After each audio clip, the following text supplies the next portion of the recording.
The game I'm reviewing today is the fourth and final game that I'll be looking at for the Russian publisher Right Games. It is Potion Making Practice. It is a 2 to 6 player game and should play in about 30 to 45 minutes. This is a card-driven game and you're competing against the other players to mix the best potions, as it were.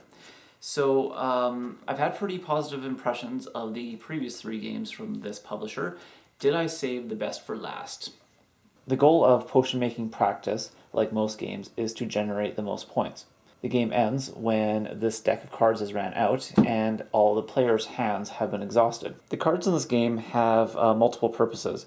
You can basically look at them as 2 halves. So if you look at the bottom half, these are the elements to make the potions that you want to make in the game.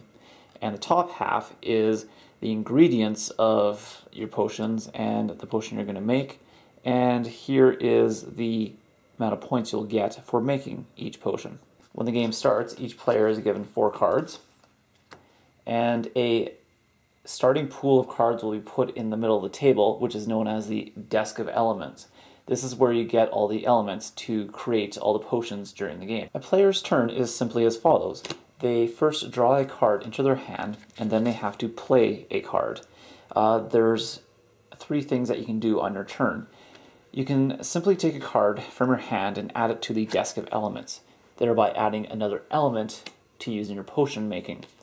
If it's a unique card or a unique element that hasn't been used, you will gain 1 point. Skipping to this player's next turn, another thing that he could do is to play a potion.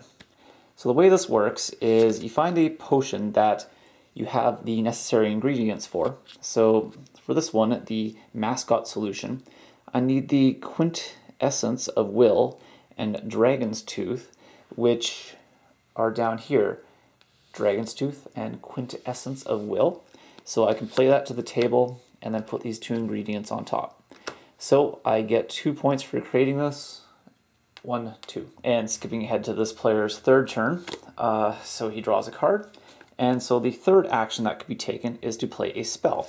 Now, a spell is a card with special abilities. So this one is the Eureka spell. Take any formula card from the desk of elements to hand and play 1 more card this turn.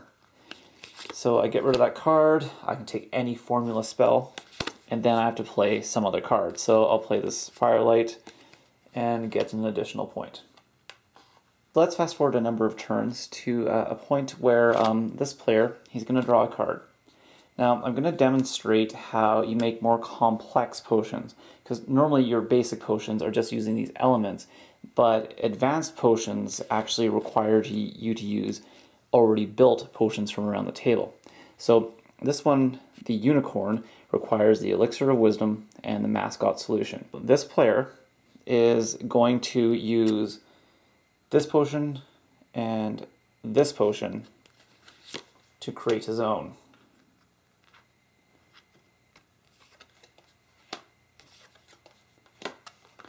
These elements are returned to the table for use later.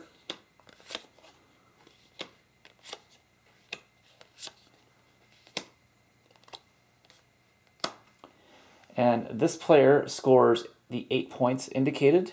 And this player, because some of his potions were used in the final formula, also gets half that amount of points, so he gets 4. And that's pretty much it. Players go back and forth creating more and more complex formulas and using spells and such until the deck runs out and you declare a winner.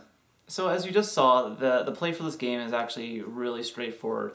You draw a card, play a card, draw a card, play a card, and unfortunately that mechanic doesn't work in this game very well because your options are so incredibly limited. You draw a card and you look at it and you go, is there anything on the table that matches any of the 5 cards in my hand? And if there isn't, then I just have to flop a card to the table. Hopefully I'll get a point for it. It's the next person's turn.